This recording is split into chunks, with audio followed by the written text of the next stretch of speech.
What's up, guys? This is Andrew Frezza and Melissa Dixon. Welcome to Care Coach Lead. And today we're going to be talking about our top 3 tips, our top 3 things to focus on to best coach the Bike Erg. So I want to lay the framework first, which is number 1, when we're talking about cardio movements in the gym, so often I see coaches see nothing to coach there. They have a day, they have a workout that's kind of built around a lot of biking, a lot of rowing, a lot of running, and it's not a very fun day to coach because there's not a lot of technical stuff to coach. So part of this video is shining a light on what are some things that you can effectively coach on a Bike Erg to be engaged in a class or a training session and to help your athletes get more out of it. And then the second piece of this is we're not coaching the Bike Erg because we don't want to be bored as a coach. We're not coaching the Bike Erg because we want this athlete to do the right thing and not the wrong thing. We're coaching the Bike Erg because we want this athlete to enjoy it more and to get more out of their workouts. So every time we approach the corrections, the cues, the feedback we're giving our clients, we're giving it from a place of wanting them to be able to learn this equipment better so they can enjoy it more and get more out of it. And that will hopefully keep them showing up longer and getting more out of the gym. Okay, so let's start with the setup. That's going to be our number 1 thing that we're going to focus on. A lot can go wrong in the setup where if you're doing things incorrectly or if you have the bike seat set up in the wrong height, it's not going to be an enjoyable experience on the bike. So if you have a group class and you want to get everyone to just kind of get a rough idea of where to set the seat height, you could have them stand next to it and have them lift the seat up to about the outside of their hip there or the top of their hip. All right, so Melissa, though, she knows for her, she's done this many times. She knows that if she looks at the numbers in the back here, she's going to be at an 11. So once you know your number, she just has to go to that every time. Nailed it. But that's just a good rule of thumb to start. And then the more important thing is once she gets on it, what we want to see is that she's at near full extension with the leg that's at the bottom. And do you feel like you're reaching at the bottom at all? Nope. Okay, so that's something you can check in with your athletes. Ask them if they feel like they're reaching or overextending. And if the answer is no and that leg looks mostly extended, that's probably a great spot for her to be. Where we don't want to be, and you'll see a lot of athletes do this, is that they're going to have their seat so low that their knees are like up in their throat. And what that's doing is it's just going to burn out her legs so fast because she's not able to use her length to her advantage. She's not going to be able to ever take tension off of the quads in that movement. So her legs are going to burn out super fast and she's not going to be very powerful there.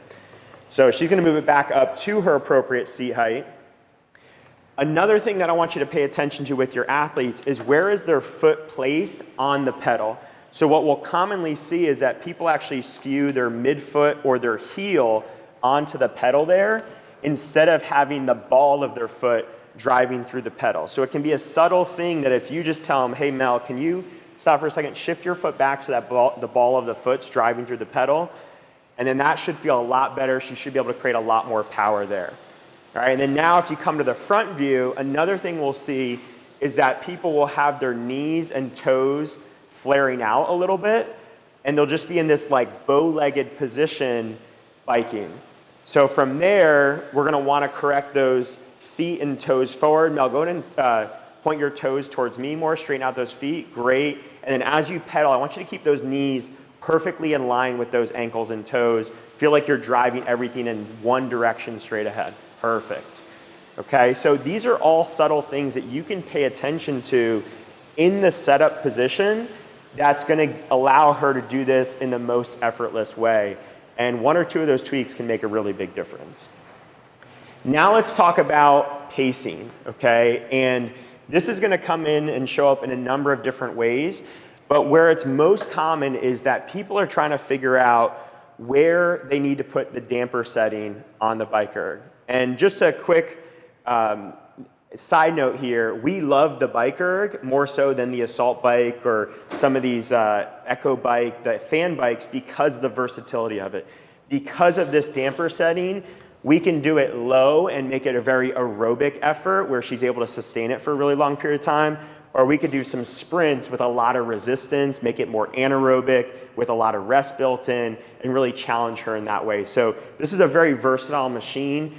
But for the most part, when we use it, we're using it where we do want to have some level of sustainability to it or some level of repeatability to it if we're doing intervals. So typically she's going to be on a lower damper. But how do we find that perfect number? So the general rule of thumb is the number that Melissa, our client, can maintain 80 RPMs at is the number that's going to be ideal for her in most workouts. Okay, so she's going to try to hold 80 RPMs. We're at about a 2 on the damper setting. She's getting a little high there, so she's a little bit strong. I'm going to bump it up closer to a 3, and I still want you to try to maintain 80 RPMs there. And she's sitting right at about 85 to 87. So that's close enough for me. But the question I want to ask her is, Melissa, how long could you maintain this pace for? 10 minutes, 30 minutes, 60 minutes, 5 minutes, 2 minutes? Maybe a couple minutes. Not okay. too much. So let's bring your pace down. I'm not going to change the damper yet, but see if you can just hold like 82, 83 without us touching the damper. Does that change how long you could maintain it, or does it feel about the same? No, that I could maintain this for 20 minutes. Okay, cool. So for her, it was just a matter of pulling back the intensity. She was going a little bit harder. I didn't even have to touch the damper setting there. But let's bump it up to 100 RPMs there. Okay, and I'm actually going to relieve the damper setting for you so you can get up to 100. So if I walk up to an athlete that's at 100 RPMs, what that tells me is that she's getting way too much turnover and she's not creating enough power. And I would likely want to bump that damper setting back up so she's able to come down in the RPMs and sit closer to that 80, right?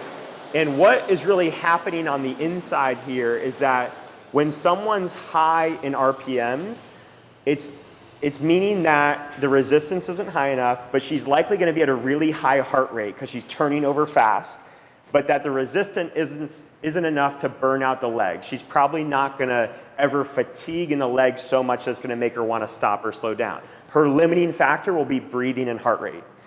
If she goes high on the damper, but she's now at 50 or 60 RPMs, the limiting factor is going to be that leg burn, okay? Her heart rate might actually still be low. She might be at a 120 heart rate and not be breathing that heavy, but she can't physically push through like a heavy set of squats that she can't push through. So 80 tends to be that perfect medium where we're balancing heart rate and leg fatigue, and she can keep going for a pretty good amount of time. Anything you want to add to that? No, but I do want to talk about pacing in terms of our average. So if we... You can come over here and see the screen. If we kick it over to the average, we have the average per 1,000 meters.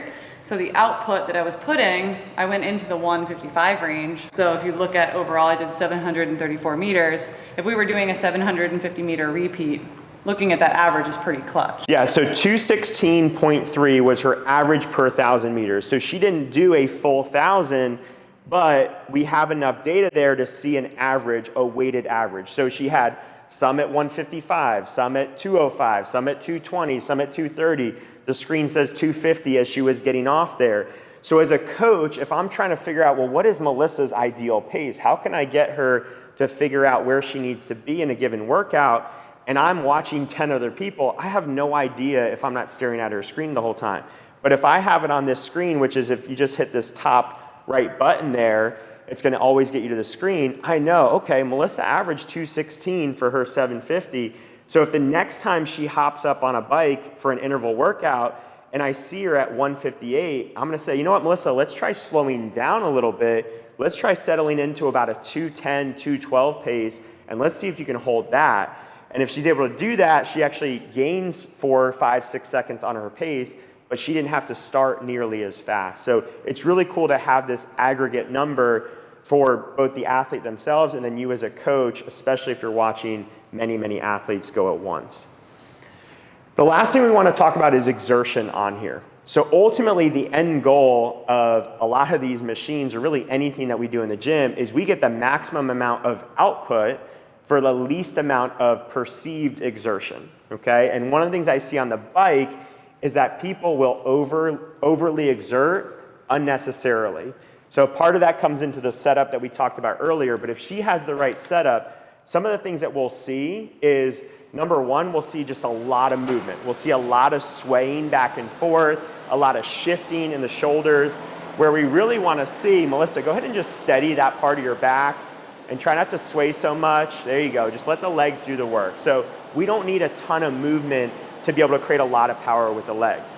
The other thing we'll see is a lot of like over gripping and shoulders. Bring your shoulders up into your ears. You'll see people that are just super tense and their like shoulders are up by their ears. They're over gripping the wheel. This will happen in the later part of a workout if they just came off like a heavy barbell movement and they're just keeping that tension, where we can just have this athlete go ahead and relax your shoulders, relax your grip, and relax your head and neck.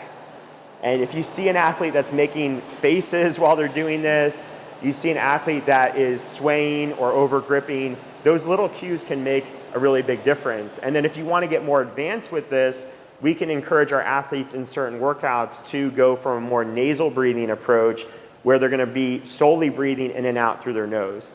And what I love about the nasal breathing side, on the bike especially, is that it's one of the few opportunities that I've found that a lot of athletes can have success with nasal breathing. It's hard to do in running, it's hard to do in skiing, it's hard to do in rowing, but something about the bike being a sitting down movement, only using one half of your body, it's a lower heart rate cardio movement compared to others, and it's one that I've found athletes had the most success with some nasal breathing. So if you really want to challenge a more advanced athlete, it's get them to relax everything and get them to nasal breathe without losing their output on the screen, without losing that pace on the screen.